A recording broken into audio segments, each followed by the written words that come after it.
Hello and welcome to the Turn Four Podcast. We are at episode 102, and I am here with your host, Dan. I am Tim Reiner, your co-host. So, Dan, welcome to your show today. Timmy, how are you? I'm good. How are you? I'm good. I'm good. Fresh Good. off the road about 90 minutes ago. That's what I was going to say, Dan. You were there in person. You Yes, it were was there in amazing. Road America. Is that a new hat or an old hat? This is last year's hat.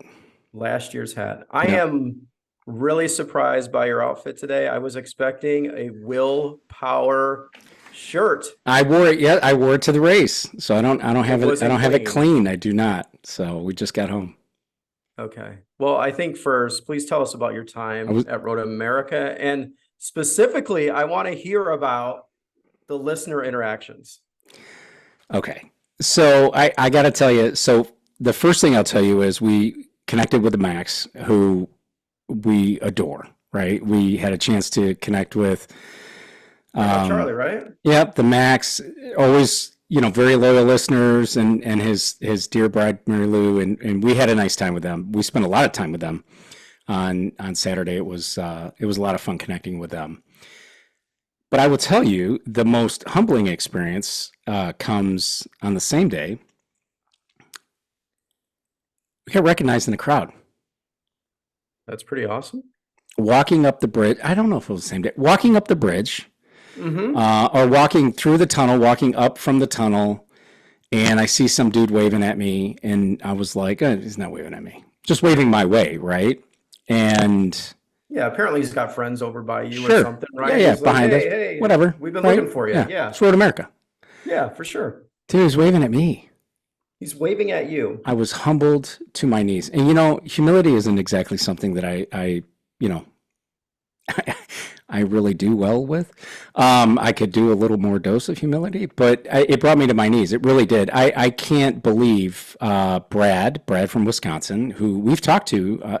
Tommy Milton. He sent us some info and sent me some stuff about the area and all that other good stuff too. It was amazing. I was I was actually so shook by somebody recognizing me, recognized Baby Girl too, because she did an episode with me, and he's Mm-hmm. a podcast or he's a YouTube watcher. So he recognized both of us. I came around and saw him again while my bride and baby girl were in line in the autograph line, which we'll talk about in a minute. And so I was walking the paddock with the doodles, and I saw him again, and I walked back up and said hi to Brad, and we had a really good chat. He was incredibly complimentary, Tim. It was almost embarrassing. Because he really, really enjoys our show. He really, really enjoys our show. Um, he tells me that he's going to miss our show, and that we're one of the few that he does listen to on a very regular basis. Seems like it Mm-hmm. too. So, um, and it's funny because when I do have these moments where I meet people for the show, a lot of the questions I get is, "How do you do it? Like, how do you structure what? How did you come up with this? Or how did you do that? Or how do you?" And it's funny, I cannot articulate that. I said, well, when we first kind of envisioned it, the Turn Four thing was kind of a different sort of format. And then we were basically just a ripoff of the Park for May format, which, I enjoy their podcast quite a bit. That's a Formula One forward podcast.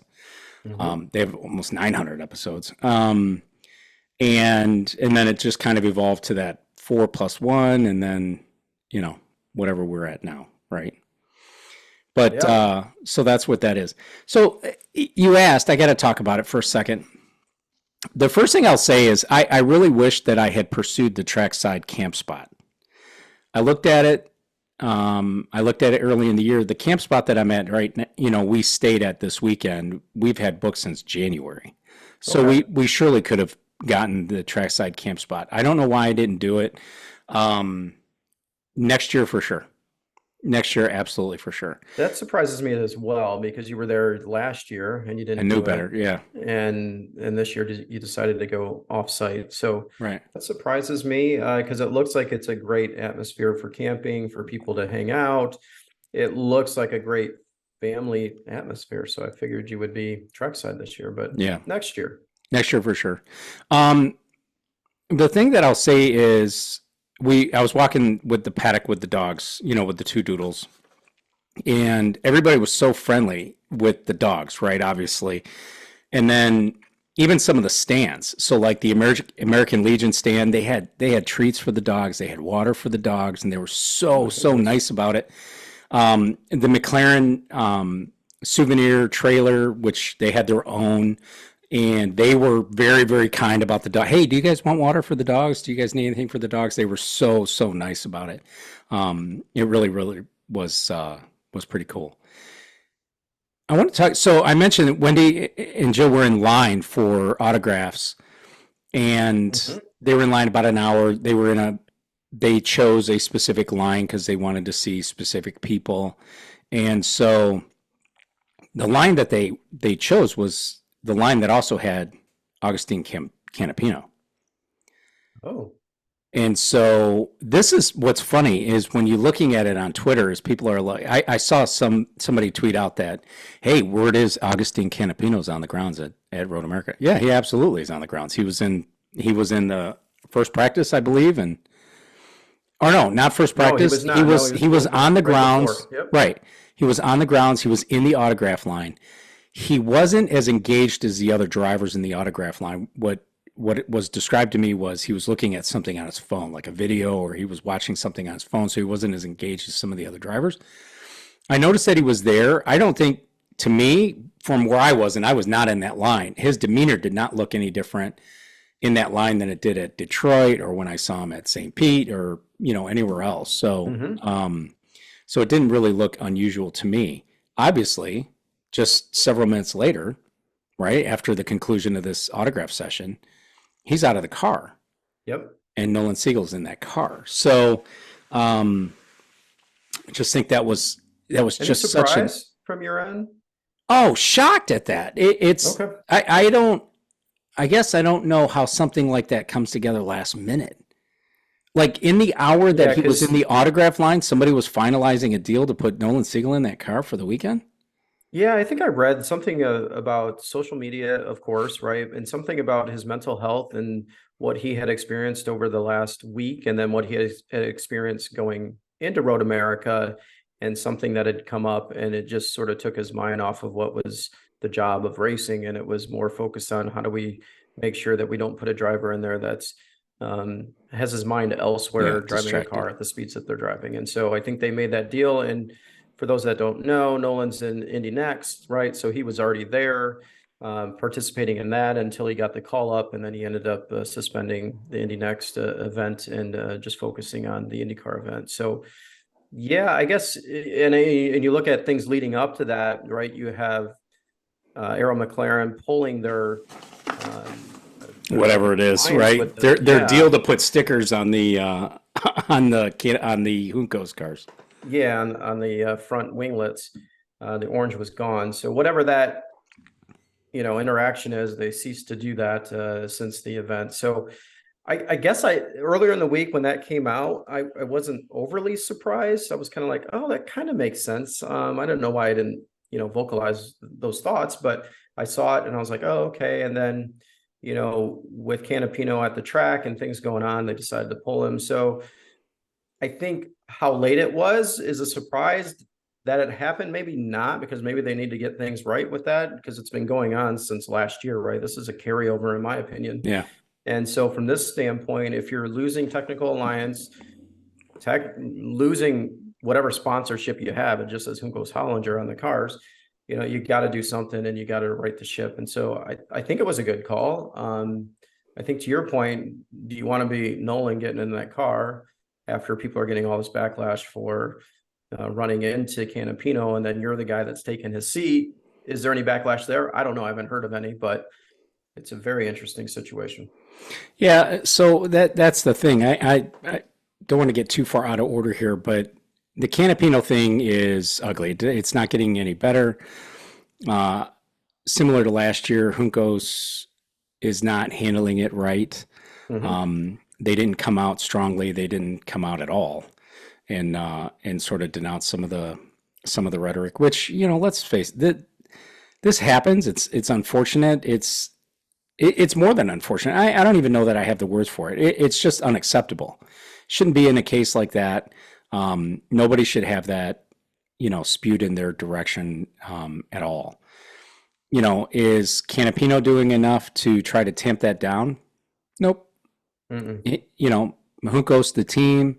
Canapino, neither. Doing enough, I think, to put that at rest. He had some sort of unfortunate remarks, right, during the week where he almost was like indignant about it, right? And it's like, okay, that's even worse. Like it's better off for you to just say nothing as opposed to what you're trying to say now. Yeah. So back to your story. So you're in line. Yeah, we just saw him, whatever, and the line finishes up and we go, and then all of a sudden, right, we're hearing it over the broadcast, which is IndyCar radio, and then seeing it on Twitter and all this other stuff. And here's the thing: I want to talk about the Indy Next race, which Nolan backed out of, and I want to get your take on that too. Tim, I have never watched an Indy Next race with such interest as I did this one. Jamie Chadwick had a chance to interact a little bit with her last year at the Detroit Grand Prix. In 23, she is very kind, very friendly, a great person racing for Andretti Global. And Tim, she dominated this race. And the crowd couldn't have been more excited for her when she came around on her parade lap. I mean, just going crazy for her on the last 2 laps. And then the parade lap after the win. It was unbelievable. It was great to see.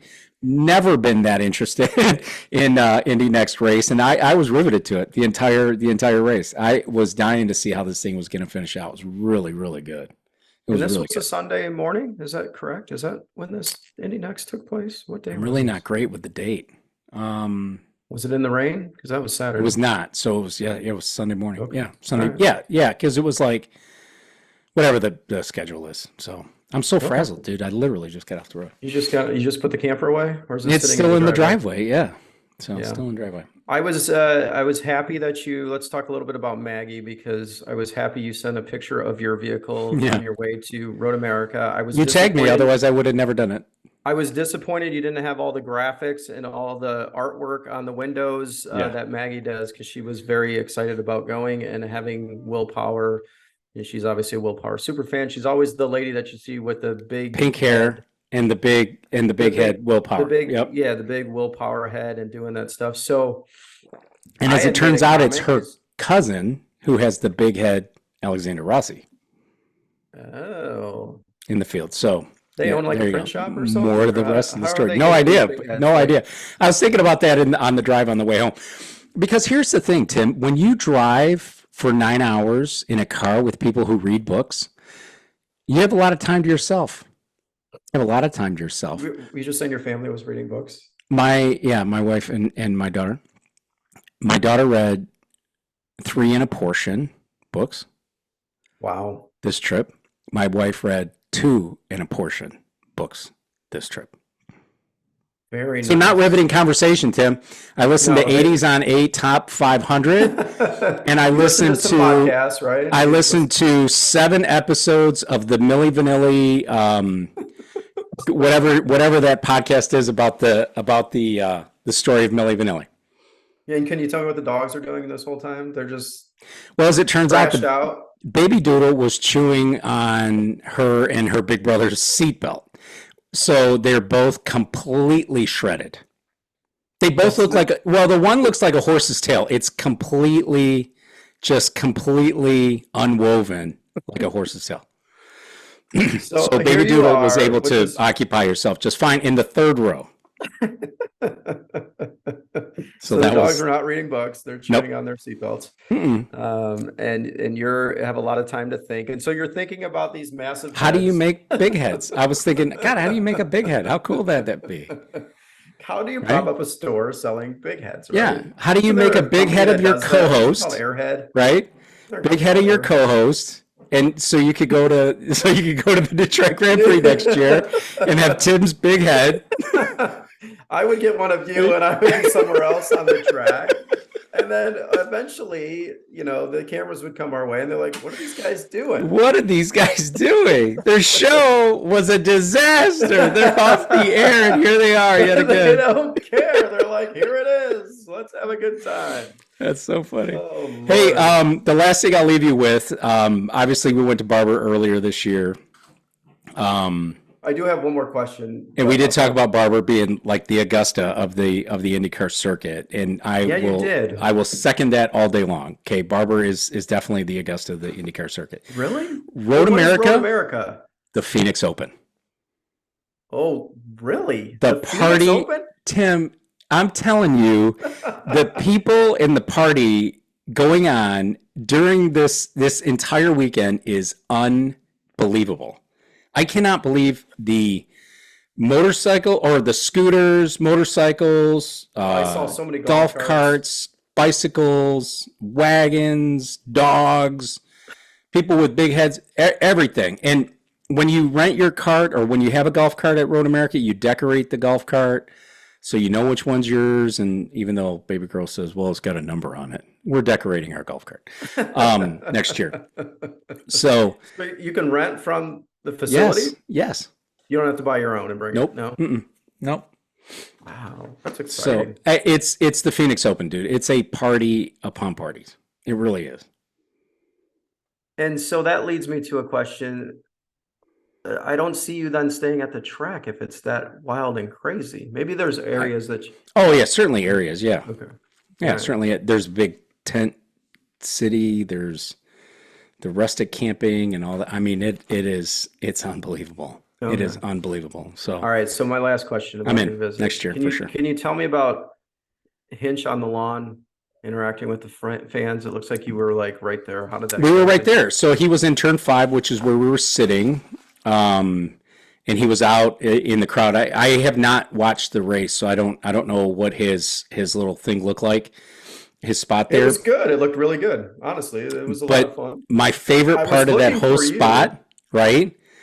My favorite part of that whole spot, okay, is the guy in the Dr. Pepper jersey behind Hinch while Hinch was doing that spot.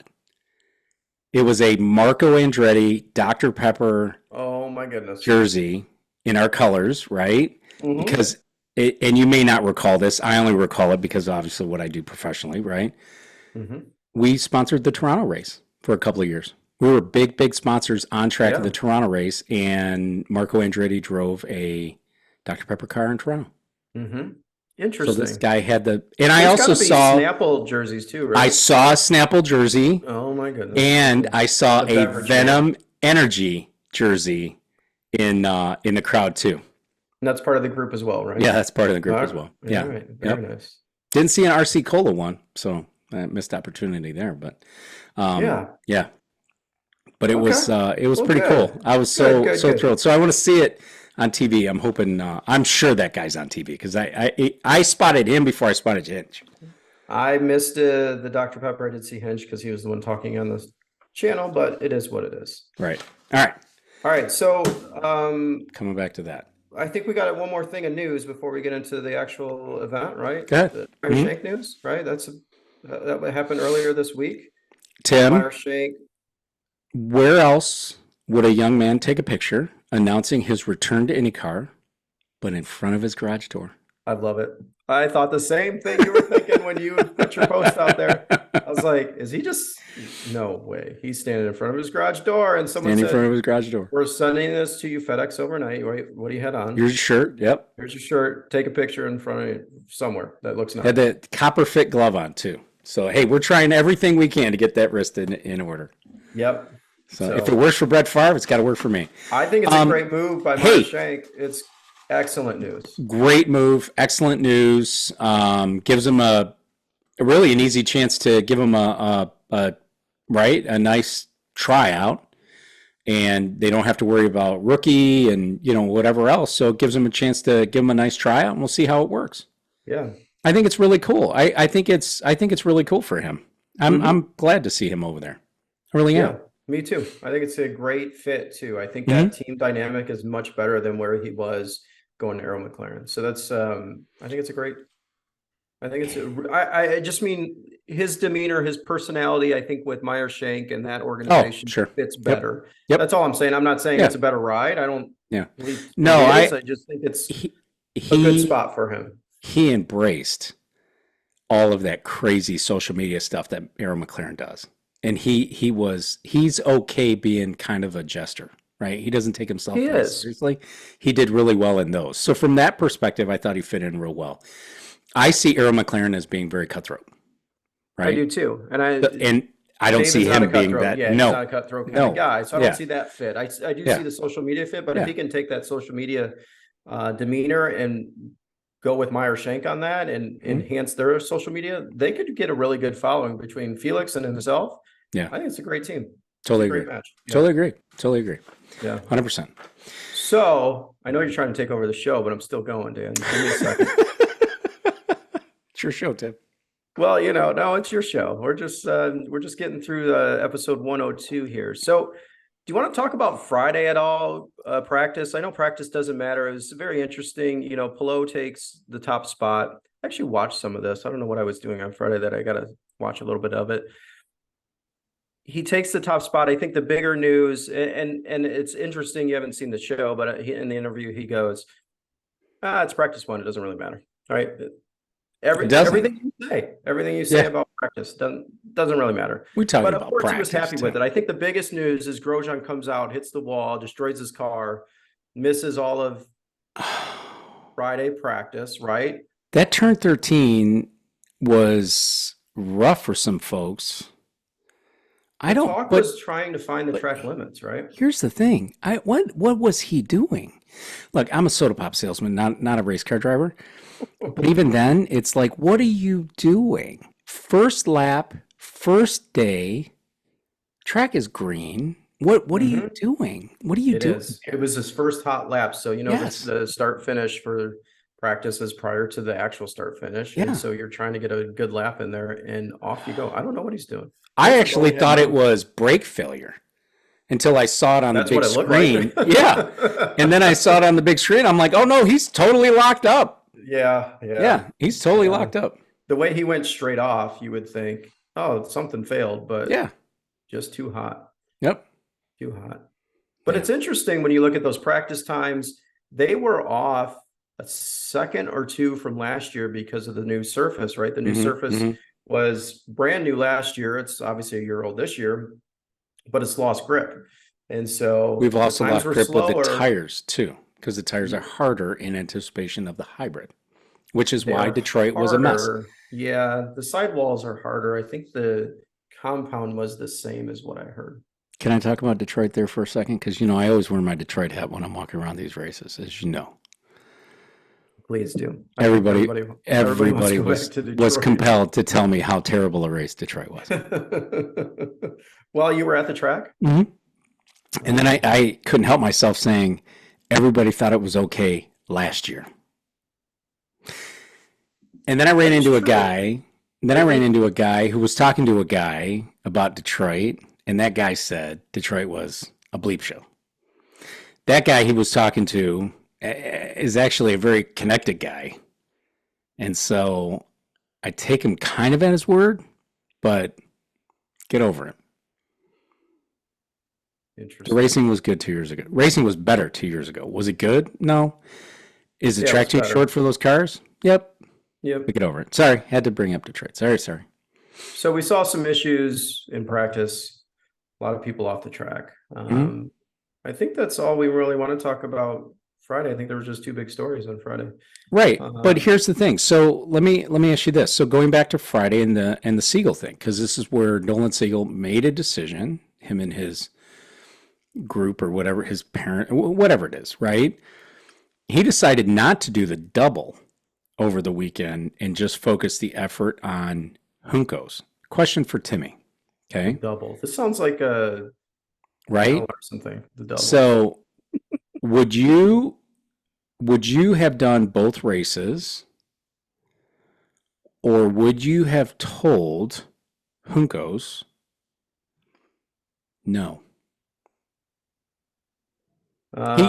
He's in a position to win the Indy next championship. I don't know where he stands now, but I think he's in a position to win it.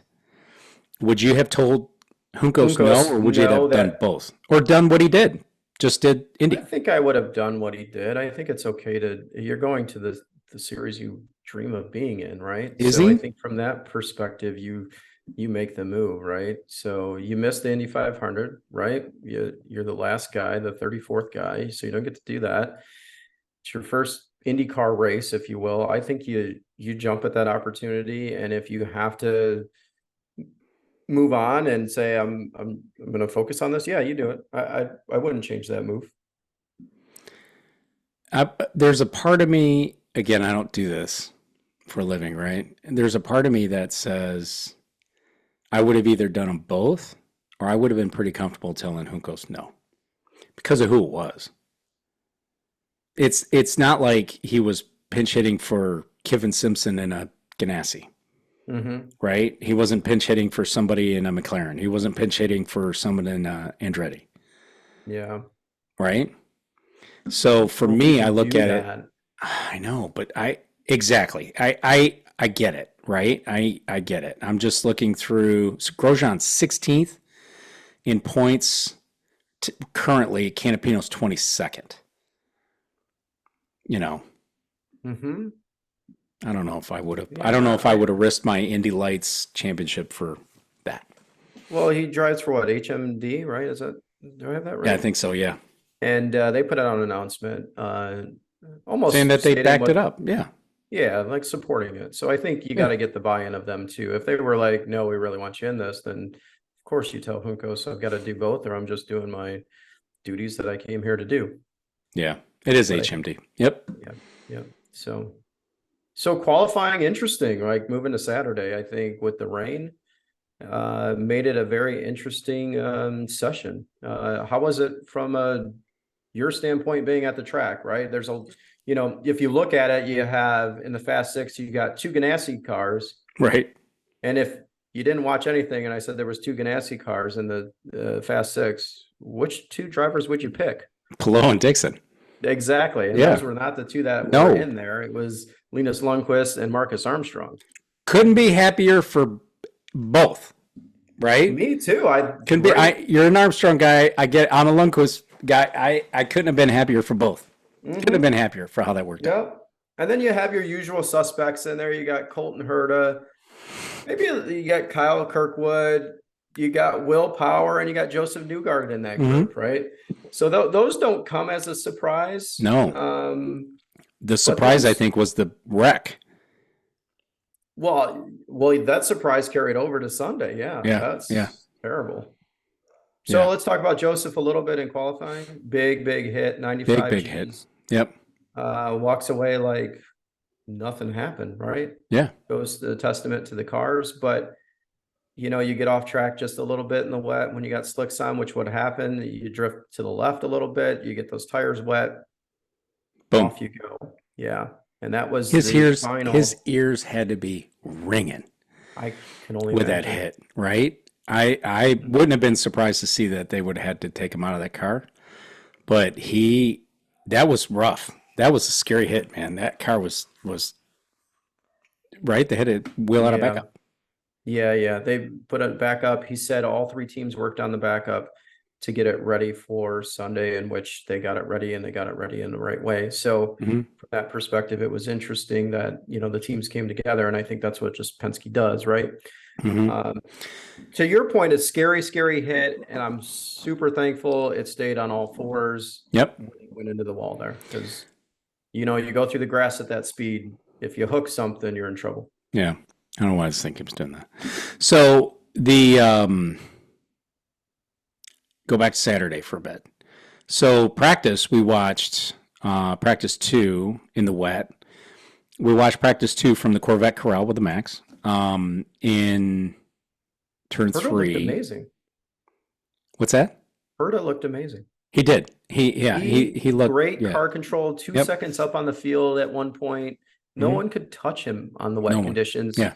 And that's the wet conditions before it got way too wet to really even be out there, right? Yep. And they were out there, and he looked to have the best car handling skills. It brought faith back into Herta that he was going to do something on Sunday, is my whole point of how I was so impressed with what Herta did on Saturday. Right. He looked good. He was one of the few that looked really good coming through there.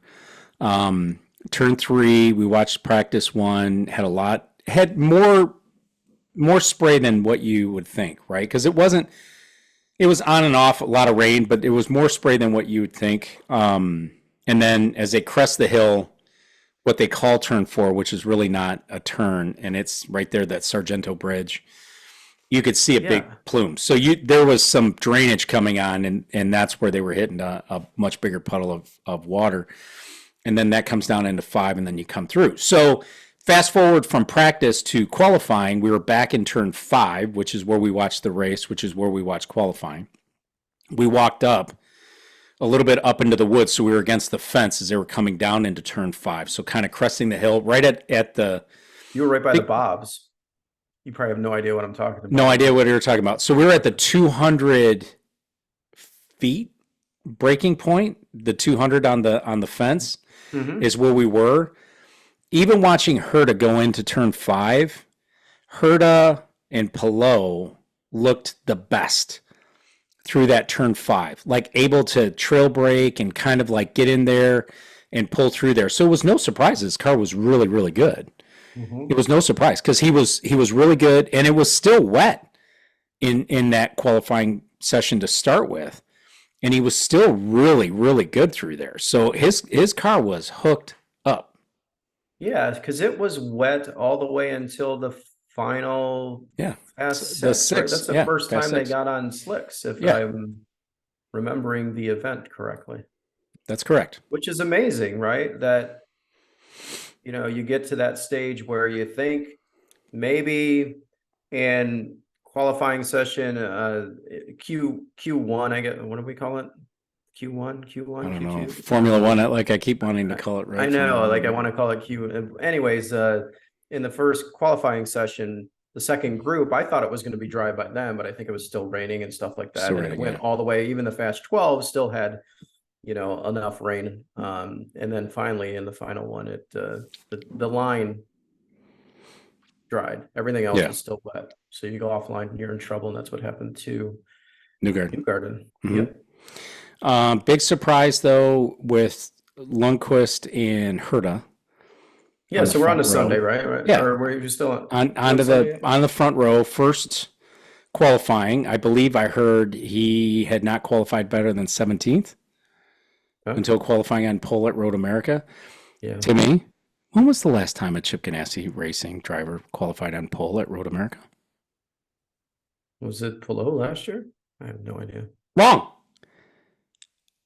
I'll give you another shot if you want to take another shot at it. It was Dixon 2 years ago. Wrong. Oh no! You gotta prep me for these. When was it? Alex Zanardi, 1996. Oh my gosh, I would have never guessed that. Nobody would have. Come on. That is a Spencer Neff specialty right there, right? Yes. Thanks, Spence. So Zanardi in 96. Wow. Which means it was in that badass, right? Delara, or what is it? The Renard Honda on Firestones. Yeah. There's no badass Delara. No badass Delara. So there you have it. But with 1,000 horsepower, right? Right. Back then, the Toyota power plant. Yep. Would have been Honda probably, right? 96. I don't know. Before they went to that, Spence? I think it's not. Spencer will put it in the notes. We'll catch up with it shortly. Speaking of Hondas, in the race, we had a lot of Honda complaints. Rahal, Lundgaard, Armstrong, Jack Harvey, all complaining they had no straight line speed. You could almost see it on camera. So when you watch the race, you see that the Chevrolets were pulling down the straight pretty well, especially the three Penske's. They looked super fast down the straightaway. Yeah, stands to reason, right? Because how fast they were at Indy, you would think that whatever horsepower or whatever kind of pull that Chevy has found, they would find it again in a track that has such long straightaways. right? But you But got to the get out of the interesting corner part as of that, well to you get good do, straight speed and too, that's because you're where not running as many. Yeah, keep going. exactly, and that's always been a Honda strength, right? But Mm-hmm. what's funny is you say, God, I can't believe how fast the Chevys were, and Chevy was so fast, and they were so fast. It was 5-5 Honda Chevy in the top 10, Yeah. So what's the difference, right? right? What is it really? That is it. What really? It's drivability, I guess, right? Yeah, Drivability keeps comes you down in, to it. right? I guess Yeah, and I think drivability that could keeps you have in swayed in the the other way, but picture. Rossi had issues, right? Rossi He had had issues with issues the with Reds. it. So did Dixon. Dixon finished way behind. But yeah, finished in Oh the, man. with those Reds and just kind of victim of circumstance, right? They had to get on those Reds. They had to try to go as long as they could. The only one Mm-hmm. right? We'll get there. I don't want to skip ahead, but the only one that seemed to really do anything with those Reds was power. And it's what won him that race. He went longer, right? He went Mm-hmm. longer than he was able to Yeah, pit later than Joseph and he did. Scotty Mack. So, No, um, the undercut was huge on the track. It huge. was Yep. so big. And I think it goes down to how much fuel you got to put in the car, number one, right? Because Mm-hmm. it's 4 miles around. So Yeah. you think of the fuel take you got to do. So you do 2 extra laps. What does that cut down on your fuel stop? And then obviously tire situation. Right. So maybe we go to the first part of the race, right? The first lap, first corner. Okay.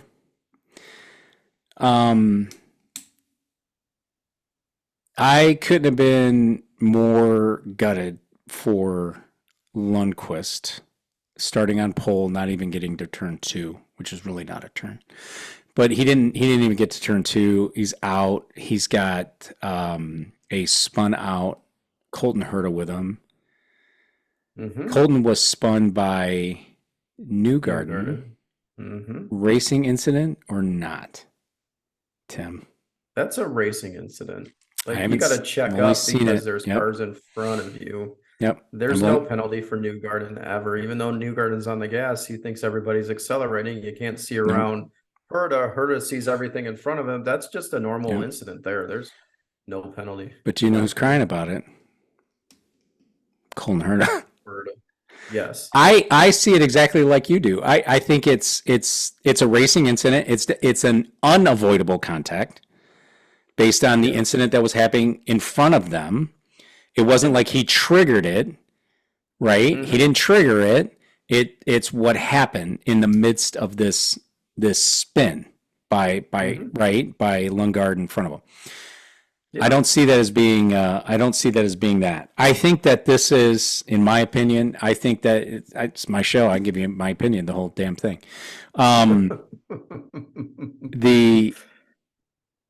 The piece here is, I think some of this is still a little bit of a hangover of the Penske cheating piece, where I think that people are still trying to find some reason to say that team's getting special treatment. That team's getting special treatment, right? That should have been called as a penalty. I don't know why Newgarden didn't get a penalty there. Well, because it wasn't avoidable contact. It wasn't. Yeah, it wasn't. Yeah, right. It was a racing incident. Sure was. I agree with you 100% on that note. I don't know if it's hangover from the push to pass gate. I think at one point it was interesting during the broadcast that I think Townsend Bell brought it up. It'd be nice to see like where the push to pass is for the Penske's. Well, I totally agree. Head, yeah, I think that should be outlawed. I don't think they should be able to do that. So it came down to push to pass. Yeah. And I had a thought in my head that I probably shouldn't vocalize. I was That's like, it's unlimited. What do you mean? Like they just have as much as they want. So whatever the numbers, it doesn't really matter. Obviously that's not the case, but that was my thought. It was interesting. He brought it up during the final stages of the race. It's funny that he brought it up because we had a nice screen where we were at, and I could see on toward the closing laps of this race, that they're using push to pass, but there's no indicator on the steering wheel, which everybody else has it, right? To me, I think IndyCar should outlaw that. I think IndyCar should outlaw that because the optics are pretty bad. For the team that got caught cheating with push to pass and they don't have the lights on the dashboard, why would you just suddenly turn that off? Is there an advantage? You can see it on the screen. You telling me that Arrow McLaren isn't watching Peacock in that giant, trailer that they have trackside? Mm-hmm. that Andretti Global's not watching Peacock and seeing where everybody's using their push to pass? Yeah. Everybody knows Yeah, it. So what's the advantage of taking it off? Yeah. Yeah. I don't know what the advantages. Tim, if you're a rival team, right, and somebody who's still a little chapped over that whole cheating situation, you're looking at it like it was the precursor to them developing this cheat so you couldn't see it on TV. Mm-hmm. Interesting. So why not outlaw it? Yeah. I don't know. I don't know on that whole front. I have a hard time go back to it's definitely put a stain mark on Team Penske. Yeah. I think people are really I don't think anybody wanted to see a 1-2-3 from Penske because of the whole situation. Nobody wanted to see a Penske win Indy either. Yeah, it was. So it's going to be a while before people get over that whole issue that took place. So let me ask you a question. So before we get into this finish, I have said on this show over the last 102 episodes, Chip Ganassi Racing is the best team in IndyCar. I've been saying it for a couple of years. And I believe that they have been. Are they still? No, I don't think so. Who do you think it is? Cheaters? Cheater, Punketeers? It's Team Penske. Yeah. For sure. And here's last year, I would say it was Chip Ganassi Racing. And this is what I said, I think, earlier this year at some point. I think you're overextended. You got too many cars. Yeah, I agree with that. I think the 5-car thing, they keep saying, no, it's no big deal. I think it's a big deal. Yeah, I think it's a really big deal. But here's the thing. I agree with you. I think that Penske this year is without a doubt the best team in IndyCar as it stands, right? But hold on. If you I have look one more point, though. Go ahead. The other point I have is with Team Penske, they made the conscious decision to go down to a 3-car team. Correct. After being a 4-car team, so they could focus on the 3 cars. I really think that is the sweet spot. Yes. So did Andretti. That is the sweet spot to be a very competitive team and tune all your cars and have the right personnel to work on that. I think beyond that is too much. If you have less than that, you don't have enough intel coming back from each car to understand where they need to be to get fully dialed in. So that is definitely the sweet spot in IndyCar racing. Yeah, I agree with you 100%. But here's the thing. It's a tie, right? Dixon wins Long Beach, Palou wins Indy GP, Dixon wins Detroit. Penske won St. Pete, but they were disqualified, so that goes to Arrow, right? Penske wins Barber, Indy 500, and Road America. It's 3-3. If you totally take out the disqualification. Yeah. Okay. If you totally take it out, it's 3-3. But Penske looks better on track, right? They do. They look more sorted on track. Mm-hmm. And that's why you stop to say, this race and you got Ganassi's been great, but man, they don't look great anymore. Yeah, but you go to, each team. Really, each team had 2 drivers in the top 6, and I'm saying each team. You're talking Ganassi, you're talking Penske, but you can add Andretti Global to that as well because you have 2 drivers in the top 6. And again, qualifying was a little different because of the rain situation. What would it have looked like if it was dry? We'll never know. Right, and Hondas were down on power. What it I seems, think, I think Hondas are down on power. Rain's the great equalizer. Sure. Yeah. I think Honda's down on power. I think they still have the best drivability, which I've said for a long time. And that's what keeps them in the game. Now, what that's going to do for them with a very oval heavy schedule the rest of the season, which tends to favor Penske. I don't know what that's going to do for them. That's where you hope that somebody like Aaron McLaren, who I said last week, and I'm going to continue to say this, even they had kind of a little bit of a step back, that Aaron McLaren is ready to take that next step. I think Aaron McLaren has finally got things sorted out. I think that they are finally starting to look like the team that they want to be. That's why, by the way, Charlie Mack, I think that Rossi's going to be back. I think that Teddy Pourchaire is going to be there, and obviously Award's not going anywhere. The question to me is, do they add a fourth car for Callum Ilott? And then you throw everything away again, right? Because now you're starting over again. Yeah. Trying to figure out a fourth car and a fifth car for Indy and, all that other stuff. So that's what I think. That's what I think.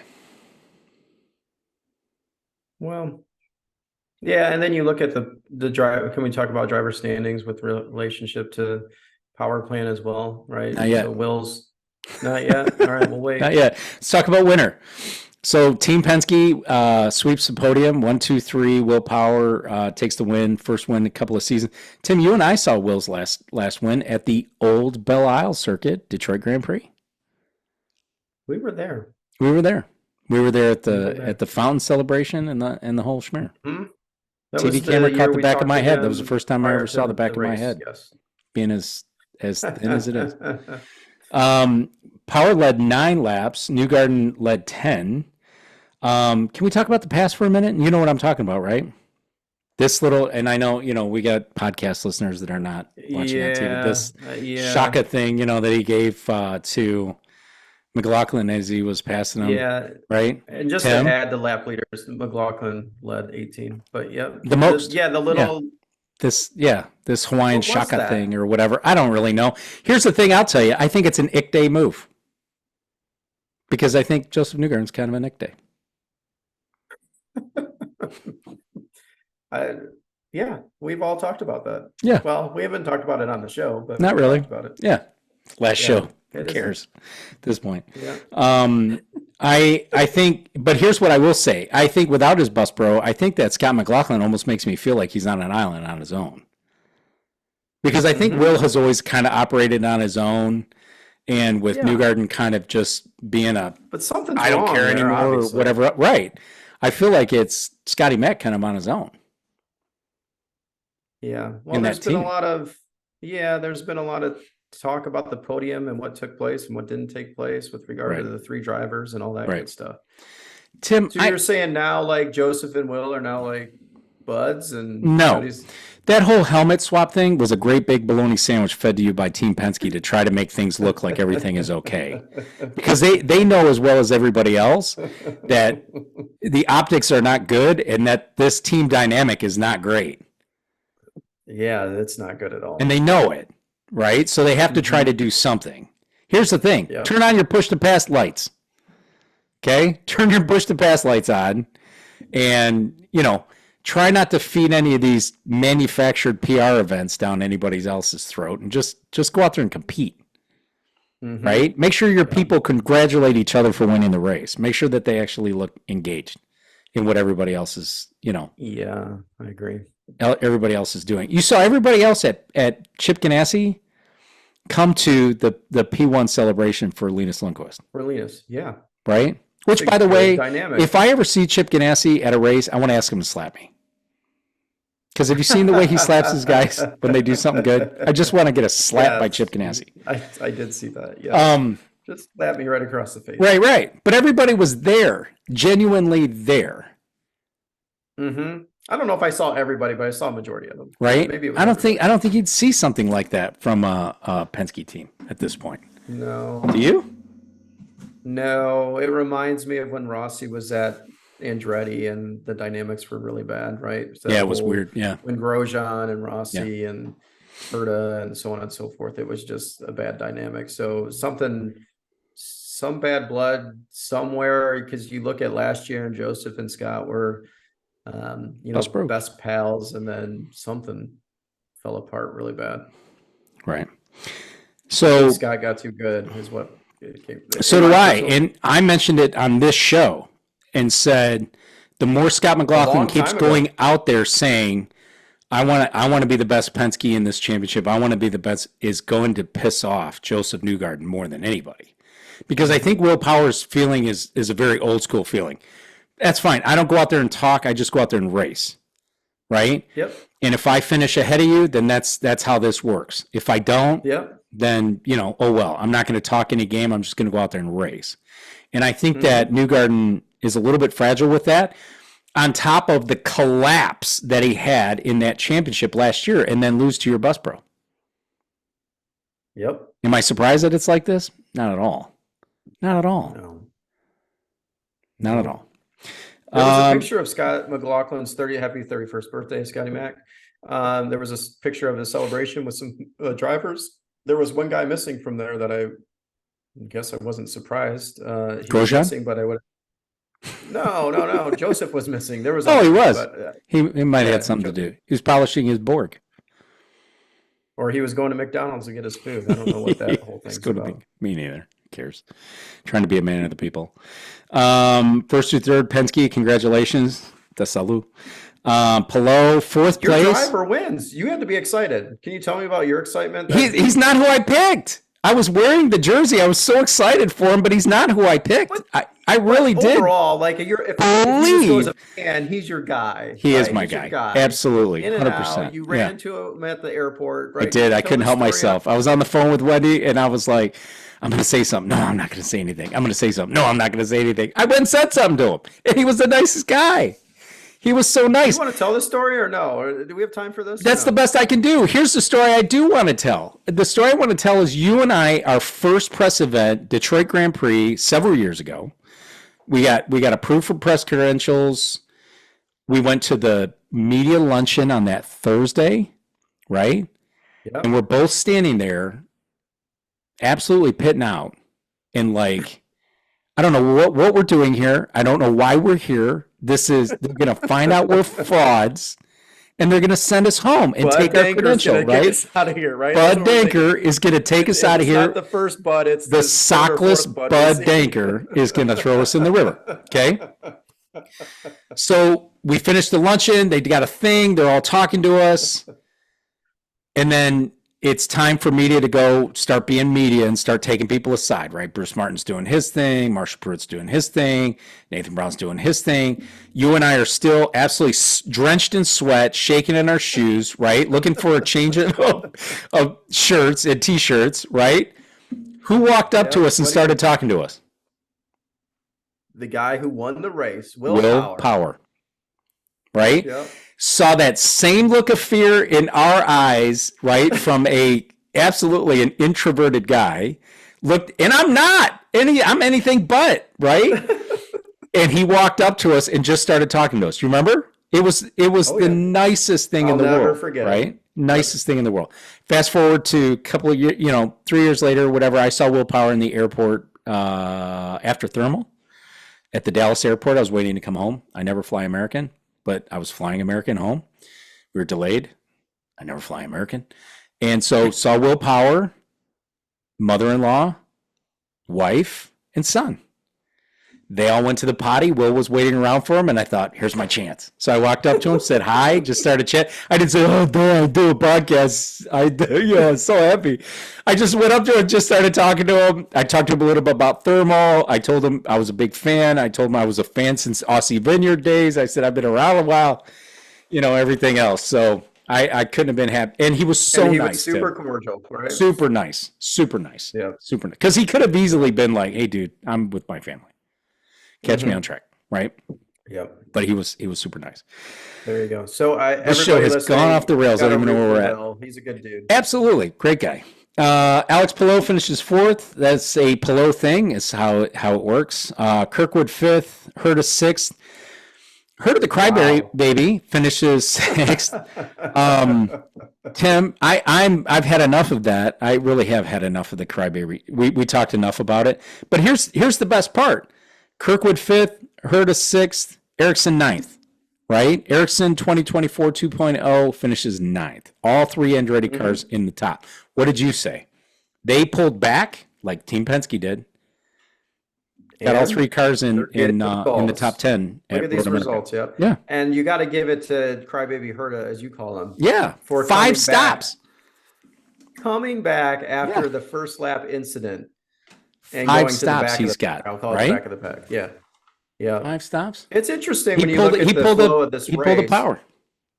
He did. How do you have a full coffee? Mine's empty. Did you get a refill? I did. I have I have just staff. My dear I don't have bride, anything. my loving, very patient bride, she I can see it. refills Like me in mine's about an like hour in there. so Yeah. empty. I could like pour it almost. I I should can't even be see embarrassed how spoiled I am and a man of almost 50, but I'm not. it. So back to Crybaby Herta. He comes back from he was fast. Honestly, he was fast. Yeah. He was caught out in a situation that was out of his control, right? But put his head down and made something happen of it, which is different than what we've seen of him in the past. He would have thrown it So away. Yep. he would have thrown it away. He did threw it not away throw in Detroit. He did. Threw it He away in did. Detroit. And he's done it other times. Nashville comes top of mind. So Yep. great run by him. And all of Andretti. I think you celebrate what you did at Road America, even though I think you had the car to win the race with Herta overall. I think everybody thought that. He's Yep. compete with the Penske's. I think he was up there with them, but you salvaged a great finish. So Yeah. kudos. And Grosjean, 7th. I haven't Which looked is it up, but I amazing. would probably say his best finish of his season for sure, if not 2 seasons. Yep. Right? Yep. I would agree as well. 7th place So there. he's- That's a big deal, especially with all the noise going on inside that team. Right? This And your weekend in crash. particular, his big crash on Friday didn't even turn a lap. Had to put that car back together. All the noise going on in that team. Finishes 7th. Mhm. So good for him. Award 8th. We already talked about Which Ericsson is in 9th. Yeah. Go ahead, Which, get if another you look at star. Award, right? Yep. He's 8th. This is another 3-car team, the sweet spot in IndyCar. Yep. But you have others on that team that didn't do Rossi struggled with so those great. red Well, tires. you know, Yeah. You Yeah. got big time Teo on the with red. 13th, but Rossi had an engine issue. That was Okay. the problem. It was I didn't catch the that on that. backfiring that was going on with his car, and therefore he dropped because he was super competitive as well. He was Super the- competitive. Yeah. Would have been a he top was the 5 next probably. best Chevy. I thought he was out because, like I said, I didn't watch it. I just caught it out live. No, But No. it looked to me like he was a victim of the Reds, which is what I thought also happened to Dixon, victim of the Reds. it was an engine issue. Yeah, interesting. I'll have to check that out. Ray Hall finishes 10th. Stunner, Tim? No, I don't think it's a stunner, but you're starting 24th. It's what Graham does. Qualifies terrible, and then on a road course, he'll just work his way through the field, keep his nose clean, and he ends up a top 10. Yeah, hope that the pit I'm stops come surprised together. he's in front of Lundgaard. Right. His Yeah, teammate at 11. one spot there. Yeah. But Lundgaard's had no, he didn't have a penalty. I'm looking at the stuff. Never mind. Nope. Other notables, Linus Lundqvist, nice rebound after getting kicked in the gut there in the first lap, finishing 12th. Felix Rosenqvist, bit of a lull. He led 3 laps of this race. Maybe a victim of the Honda situation, victim of the Red situation. He finishes 14th. He was off track a couple times too. He just overshooting some of the corners, I think, as well. Yeah, So. car didn't look very sorted. Rossi, you mentioned the issue with the engine. Ruined by tires. He was my pick on Thursday. Yeah, He was my pick on Thursday. I was the so I same. was kind of My bummed with pick that. I never put out there, but my pick was the guy who caused the first lap incident. I thought he was going to come through this week. That'd be Marcus Armstrong, but it wasn't meant to be. It seemed too optimistic, I guess, thinking that he would come off of Detroit and do something really good, which he did in qualifying. But after that, Where did he finish? he finished 26th, second to last with the mechanical. Yeehaw. Engine. He was one of the complaints about engine. They had him plugged in for a little while. I think that was it, right? Yep. And then Elio, 19th. Stop the bleeding, Tim? Not completely. Not at all. We'll see what Malukas does there. Well, So he qualified dead last, so Yeah. that doesn't help you. Malukas will be in the Meyer Shank 66 for the Milwaukee test. I think this is a hybrid test. Yeah. So we'll Somebody see. deemed it the Michigan/Milwaukee test That's funny. because of the reports that it was Michigan at one point. Oh, God. It's funny. I got a good chuckle out of whoever posted that. So that's that. We'll see what happens. We will not be reporting on it. This is it. Well, let's talk about top 5 in championship. Want to do that, and then we'll wrap this thing up. I got a few things I want to say. Yeah, I'm here. Will Power, first place. He's 5 points ahead of Palou. Palou in second. Dixon third, 225. Right? So, I mean, there's a whole 9 points separating the first 3 guys.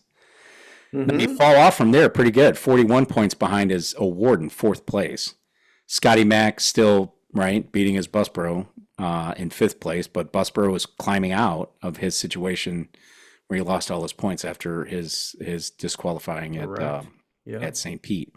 I think your biggest surprise here is the fact that you got a big shuffle between Rossi. This finish really hurt Rossi because everybody ahead of him had a great finish, right? Award, McLaughlin, Kirkwood, Herta, Newgarden, everybody is well ahead of him there. So except Dixon, that really hurt Dixon him. fell 2 spots, right? Right, but I'm saying 4th through 8th. You know, everybody that's, you know, where he was in line there. What I find interesting is Santucci, who, you know, was the victim of a lot of finger pointing at Detroit and some, you know, derogatory statements, of course, well, out of his face, but also thrown at him. He's in 12th, Tim.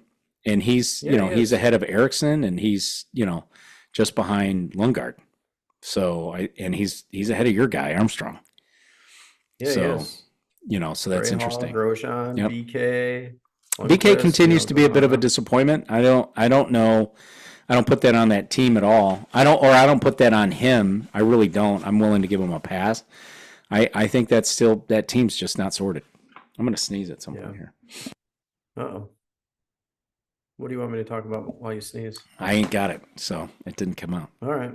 Hold it in till the end.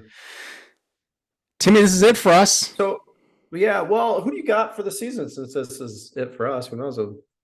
Tell us who you think is going to win the championship. I really don't. I really don't. I don't know. I haven't really looked at it or considered it enough. If I look at where we stand right now, I would tell you I think Dixon's got a great shot at it. Palou, of course, you know, will sustain. About ovals. Yeah. We talked about ovals and Chevy. I mean, that's Will, Dixon, right? McLaughlin and Newgarden. I don't know how good, you know, Award's going to be there. I don't know how good Herta's going to be there. I don't know how good Rossi's going to be. You know, that's I guess the big question, right? All these ovals. You know. That's the big question. So I don't know. If you put me on the spot and tell me I got to pick somebody, Dixon.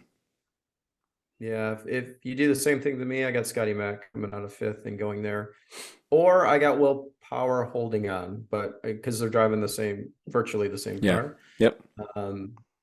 But I don't think you can really count out Palou. He's not had a spectacular year, and he's second right there in second. Yeah. He's got to win. Right. He's going to win. He's had a couple of bad finishes. Yeah. Yeah. A couple of rough finishes. So. Yep. All right. Finished at Detroit. Kind of bad. This is it. 3-year plan. We peaked, and then we slipped, and then we're putting the show on hiatus. Yeah. Whatever that means. We don't know. Don't know. I've got to throw out some thanks here. I'm gonna forget somebody. I apologize if you're a regular listener and we've interacted and I've forgotten. So I've thought about it a lot over the weekend and just tried to make as many notes as I could. And these are in no particular order. Well, that's a lie. They're in a little bit of an order. Got to thank Hinch, Tim, our first guest. Oh yeah, absolutely. So it was James good to have Hinchcliffe him on the show. Bob Varsha, Max Pappas. That was an intense episode. Oh. Nathan Brown. Going to thank the Max, obviously, for their wonderful hospitality this past weekend, but also the kind words. They're always very complimentary of the show, Tim, and really enjoyed getting to know them. Brad from Wisconsin for recognizing me and engaging as well. I mean, he would send out emails and they were always great information and he put good stuff out there. So I appreciate that, Brad. Bill and Jill from Shelby, because they're our buddies. Yeah. Phil from I like Shelby, it. right? Phil from Shelby, who I got Yeah. a chance to meet and speak to and spend some time with at Detroit, which was excellent. I also get a lot of texts from Phil during the show, during the broadcast, and I enjoy that. I enjoy that a great deal. Alex Gacker, our Oh my F1 goodness. podcast co-host, right? That's The another guy from crazy story too. Austin. You can I know find he doesn't live that, there. right? You can find that somewhere in the podcast as well. Yeah, if you go back to episode 52, I don't know what it is, but Right. yeah, I think isn't there the whole story of how we met in that episode? I think so. There is something in there. Yeah, it would The be Austin F1 yeah, race. Austin F1. Yeah. Listener Brian, who did an amazing job filling in as co-host, an amazing job, brave. Just reached out on Instagram. He did filled in for a number of Call him shows. the guy there. with the background. That's right, the guy Is with the that fair? background. Yep, totally. Evan Dawson, right? He's another regular Oh, he's listener of sweet. ours. Yeah. He's always tweeting Always us. He's engaging. always giving us good stuff. He's caught us that. with bad shows a couple of times too. We had the metronome on one time, and one where I think I pasted the wrong track, and he fixed us on that one too. So, Yeah, always helpful. our buddy And he's a Spencer, musician. That's how he he's a knew what was going musician. on. That's right. Yep. Spencer Neff, amazing insight and commitment to the premise and the promise of IndyCar and the Indy 500. I had a chance to have dinner with Spencer last month. Had a wonderful dinner with Spencer. Great conversation with him. I always enjoy the text messages had dinner? and the insight. Nice. Yeah, we went to St. Elmo's. Yeah, and then Brian Friedrich. He also was a guest on our show. A statistical The chef. yeah, just a statistical phenom. A lot of great stuff out there. Very committed to the Indy 500. Always wonderful to see. So Mark Penske, he was one of our early super fans on the YouTube. It's not his name, but it's what we called him. Ian Malone. Tim, we were a guest on Ian's podcast, an Indy 500 that's special. right. We had a great time with that. Yes, we were. That was a good time. It was a lot of fun. I'm going to thank a few people. Chris Petracco, Mark Acosta, Frank Chapa, guys who are always very complimentary, very behind the scenes guys that I know who listen occasionally to the show. I can thank them enough. Also, my bride, who is amazing. She brings me refills on this coffee every time, but she's also very encouraging. She, encouraged this thing to happen. She also puts up with it. She's been an IndyCar fan for as long as we've been together, 31 years. And she's always been incredibly supportive and engaged. And she puts up with all my crazy, not just this, but all the other crazy that goes along with it. My son, of course, he is a subscriber and he always has things to say about the show too. So I appreciate that. Baby girl, who's helped out. She's also become an IndyCar fan, which is great to see. My oldest, who occasionally listens, and I know we have her support. Finally, my co-founder and my most tolerant co-host, Timmy. Couldn't have done it without you, Tim. Didn't want to do Well, it here we without are. you. 2021 Indy 500. You and I driving home talking about this thing. I'm giving you the thoughts on how it's going to happen, and you just thought it was just another crazy idea. High in the sky, crazy idea. That's never going to happen. Sure, I'll do it, Dan. So, and then guess yeah, what? we did it. Road America was our first. It 3 years was. ago. I think it. Yeah, I figured that was the reason for ending it on Road America again, just because it was when we started. So yeah, I do not have a long list of people to thank. Dan, you've been very instrumental in this whole podcast. You put everything together, most everything. Here and there, do a little bit, but I got to thank you for bringing me along for the ride. It was good. I enjoyed the ride, and can't wait to see, with this hiatus, what happens after this, and if anything does happen, and if not, no big deal. I think we had a great ride. I agree. I think the greatest compliment, Tim, I've shared everything with you that has come my way, either on Twitter or direct text messages or emails or whatever. The greatest compliment is always people telling us, right? I love you two together, right? Like I love the show that you do. I wish you weren't going away. You guys are perfect, with how you manage the show and how your personalities come together. Because let's face it, in any other situation, our personalities do not come together. Very different. Yeah. I'm the torpedoes full steam ahead, right? Shameless and sort of unabashed. I don't. And you're quite compared to me, quite a bit more measured with what you do, and Yeah. so. Yeah. But it's been an amazing ride. Also, I find an incredible compliment is when people are shocked at the fact that you and I have only known each other for 7 years. Oh, I didn't know anybody knew that. Yeah, people will say, "How long have you and Tim known each other? Have you guys lifelong friends?" Nope, 7 years. How did you meet? That's true, right? We Bike met ride. at a party.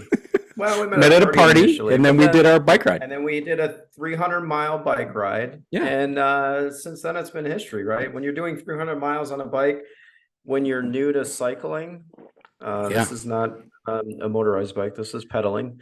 And, you go through that process, and it's you learn a lot about somebody, and you connect in ways that you would never think you would connect, just because of the amount of work that goes into it, the amount of time, effort.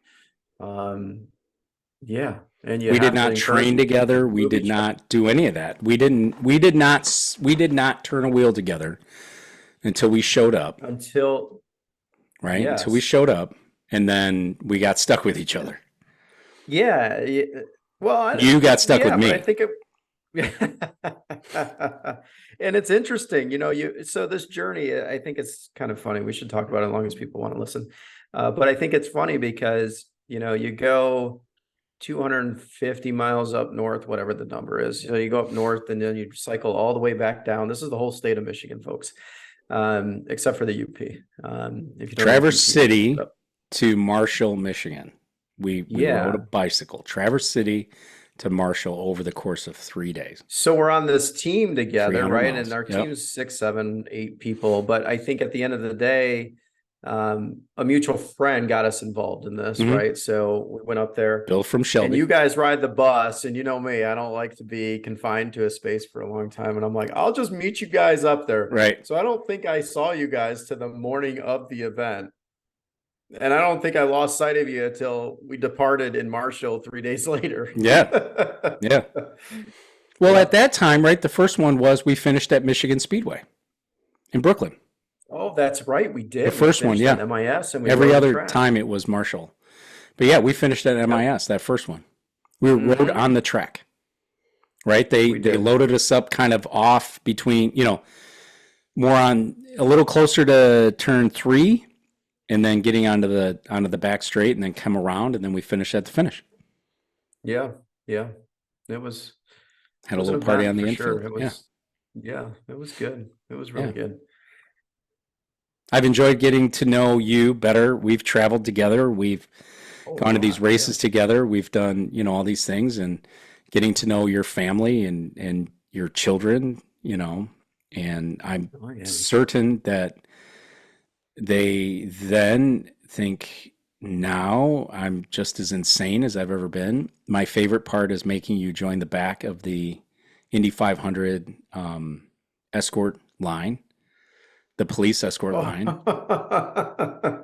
And you were immediately drenched in sweat, going through this line. And I'm encouraging you to continue to, This is the motorcade going to the outside the rules, 500 with cop cars and buses and all these VIP people. And then we're in my car with my family, with you and part of your family. And you're like, let's go. And I'm like, what are you talking about? He's like, follow the motorcade. Get in there. Turn on the hazards. Get in there. Yeah. Like we belong. And then eventually, before we get to the track, we peel off and find a spot. Peeled off because you were drenched in sweat. You could not take being outside the rules for another block. I thought it was funny. I was cracking up. I thought it was absolutely hysterical. If we would have gotten in so much trouble, I wouldn't have known what would have happened, because I would have had to have taken the fall for that, because I was the one encouraging it to happen. Yes, it was good. Even though you were driving. We camped, right? We did the camping. We did the camping thing a couple of times. Camping outside Indianapolis. You guys stayed at the hotel. We camped at you guys visited us at the campsite at Cedar Point. And the one time we stayed at the campsite in one of the cabins, right? That's right. I don't have a trailer like everybody else does. Yeah. So one thing we don't have. Yeah. But it's been fun. It's only been 3 years, but it's been a lot. If you think about it. It's been a lot. Yeah. So it's been good though. Yeah. We'll see what happens. I would tell you, if you're still listening, stay subscribed. In case something comes up, but you never know. But at this point, this is the end of the current version of the Turn 4 podcast. Yeah. Thanks everybody for listening, and thanks to the different organizations and track promoters that gave us credentials to be insiders for a little bit. It was fun. But yeah, this is it. It was good. That's all I got, Tim. Same here. Till next time, whenever that might be. Whenever it happens. Thanks, everybody. Thanks, everybody, for listening. Catch you.